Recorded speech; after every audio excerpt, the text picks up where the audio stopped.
with that. Sandy, a word now in all of our minds, has brought mostly the best in our community. The need for leaders in a time like this is key to moving forward. One of my favorite definitions of a leader and the most applicable to Sandy in the past 2 weeks is, a leader's role is to raise people's aspirations for what they can become and achieve, and to release their energy so they will try to get there. It's my honor to introduce such a leader, our leader, the 8th president of the New School, David Van Zandt.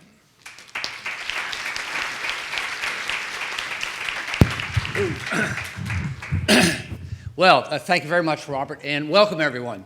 Welcome here. It's great to see so many people here to this event. I know some of you may have taken a tour early on of some of the campus, and one of the things we're very excited around here is something going up on 14th Street and 5th Avenue, that if you choose to come here, you'll be part of our new University Center, which will open, the dorms open in next August, and then the following January, the academic buildings are open. So that's very exciting, one of the things that gets us excited.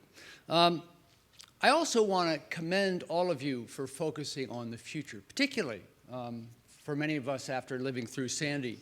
It's really important to focus on the future. And I think by your presence here today, you indicate that you understand the value of higher education.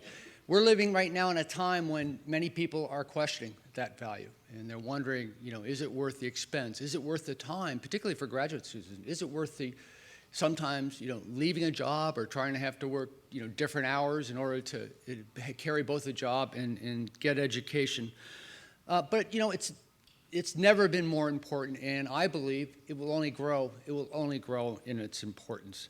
So I commend you for coming here and trying to advance your education. I also commend you for coming here to the New School, and let me tell you why, because I think my role is to try to set the frame for you. The New School is not a traditional university, okay? And that being said, it's not for everyone, okay? It's for a person looking for a particular kind of thing. We began in 1919. We were founded by a couple of progressive scholars, including John Dewey, the philosopher, and Charles Beard, the economist. And the whole point of the New School was not to be like some of its neighbors, whether it was Columbia or NYU at the time.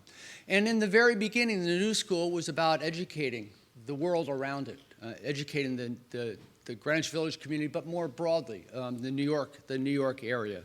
And at the New School, there were constant lectures, classes about important social events. We didn't offer degrees at that time, but we offered an opportunity for people to come and engage in a discussion of political issues or social changes or art. And this was a very creative place. For a number of years in the 20s, we housed all sorts of famous avant-garde, new emerging artists in a variety of different fields.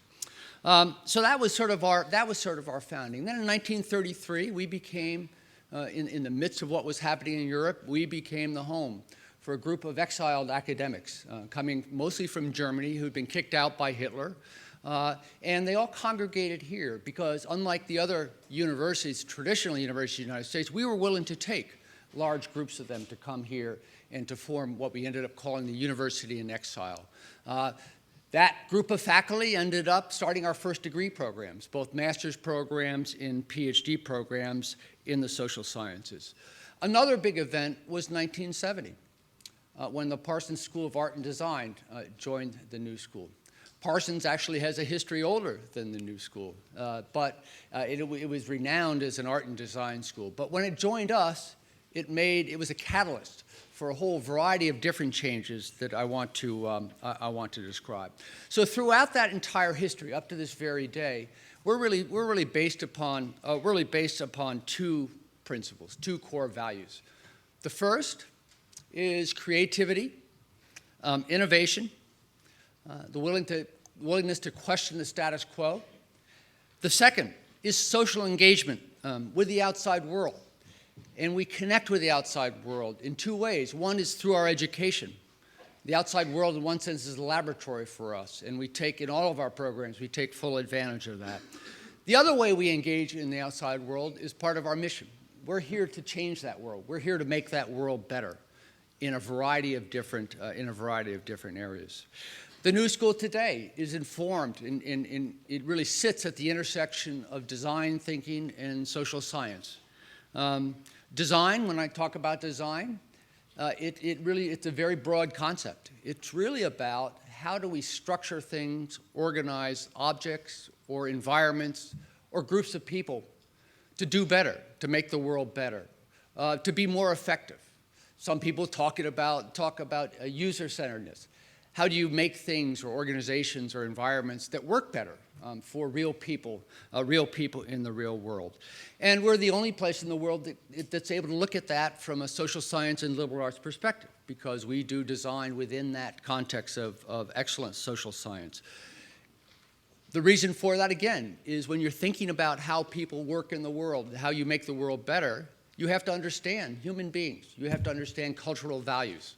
And this is a place that puts both of those together in a very unique way. You're not going to find any other traditional or other kinds of institutions out there that does that. You know, so we do that, and we have one other big advantage. We're right here in the heart of New York City. And what's happened in the world recently, and I don't know if you heard about it, but just this past year, it came to be that more than 50% of the world's population lived in urban areas. There are booming urban areas throughout the world. You know, in the United States, the cities have certainly always been a magnet, and the same is true in Europe. But now in Asia, in Africa, in Latin America, the cities are just growing and growing. And so the problems of urbanism, the issues that urbanism raises, are something that are going to only become more and more important. And we, located here in the heart of, I think, one of the greatest global cities in the world, and with our dedication to trying to solve those problems, we're in an excellent position to make great contributions. Well, as Robert mentioned, we had an event here, a hurricane here, and it affected many people. In our community in many different ways, and many of us are still suffering from that. But I think the way the community here pulled together will tell you a little bit about the nature of the New School community and the people that are here. First of all, what kind of community we have? Well, all our power went out in our dorms, in our classroom buildings, except for one building over on 13th Street called Arnhold Hall. We gathered all the students, as many had needed it, to come into Arnhold Hall. We basically lived there for a week because it was the only place with power. We had a generator there.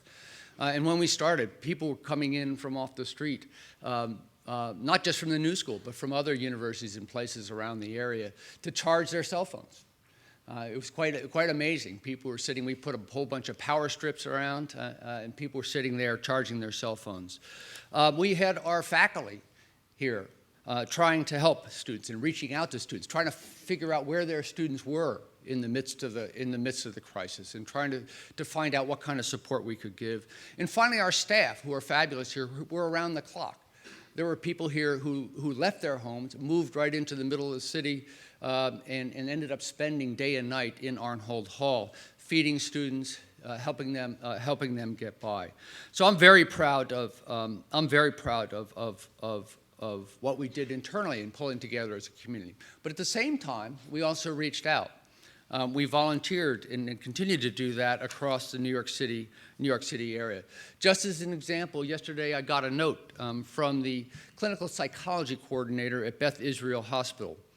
Turns out that two of our externs who are in our PhD program in clinical psychology showed up and began to go through sessions with a whole group of patients there who really desperately needed those sessions, particularly in the heart of a crisis like this.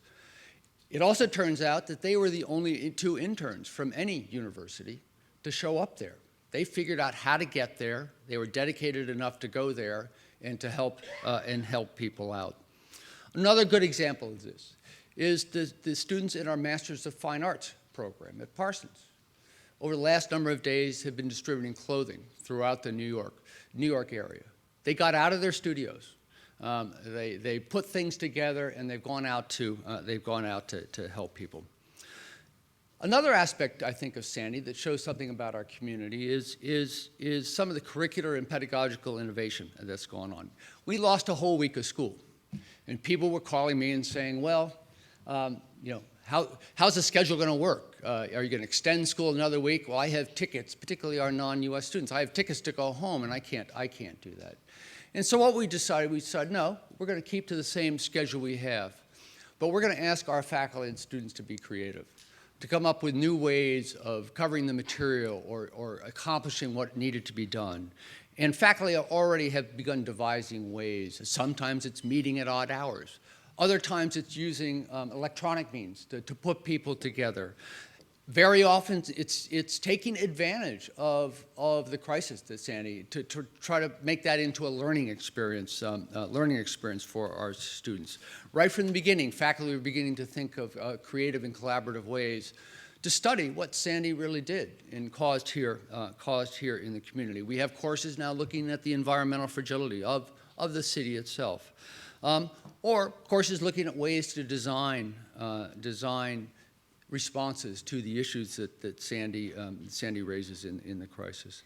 One example of that, a faculty member at Parsons, who's done a great deal of work with the Red Cross, is already exploring ways in our curriculum for us to help train Red Cross volunteers, at the same time train our students in that context. So, I don't mean to diminish the severity of Sandy. It was certainly a major event here in the city, and people from around the world watched it, often with horror.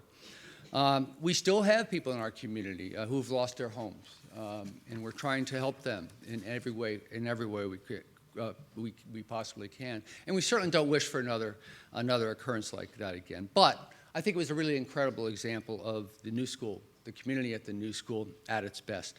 And this week, I'm especially proud to be part of that community. We look out for each other. We're creative, flexible, and innovative in how we respond. And we all learn to understand and appreciate to differing degrees how we need to interact with our world, design our world to be a better place. And finally, we're very much a part of New York City, and we're very proud to be here in again, what we all think is one of the greatest global cities in the world. So I hope many of you here today do choose to join us. But let me say, again, end up where I sort of started off, saying this is not for everybody. And this is a non-traditional university. So if you want to be creative and innovative, if you want to challenge and question the status quo, if you want to be at the cutting edge of change, and if you really do want to make the world a better place, please join us. I hope to see you all here this coming spring or in the fall. Thank you.